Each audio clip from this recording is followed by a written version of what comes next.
المعادي لا تمادى لعنتك ثراه.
كسوف صافية تشرق على الكون بره وبحره، مدحن الليل يفاح من سموم الوقت الهوب، لا تنصهم يا حاج فالشقا خلف ظهره، ابخر العويس فالعسر ذبح الخروف، عصب الراس ويدور الضيف جوره، واكرم العويس كف على الطيب مهروف، يبرد الحاشي من الذود ويدق الحره، واقرب الامثال عطرنا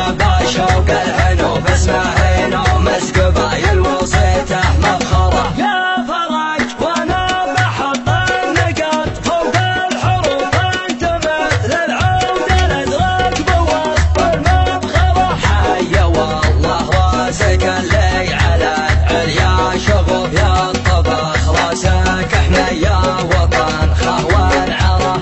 ورجعنا للحقيقه نعدل نشوف كلنا نعرف مواقف فرد ونقدر الحين وقف، شفت الرياجيل المنحله وقف والمشى، شفت الرياجيل تمشي في ثرح، الجحن مدري يكوف اسحب ولا كفوف، عليك تنهى على طول دايم ممطره، المحطه حطها للطراقي والضيوف مثل ما بيت جموع النشامات انحره، مع طريق الرين بيته مشيد ومعروف عند بابه يرتكب في المواشي منزره، في مراسي مديات تصدح للظروف، كان منها دفع كل شيء يقدره، وانعطى قيمه عطاء يا هبم يا الالوف، تجتزم بيضا من اهل العمان مصدره، اي تلذذ في العطاء يا وتلبت الشفوف، كانه يحصل مكاسب من اللي يخسره، خلى عنك اللي لا عارف ولا هو بمعروف، خلقه ربي ذكر بس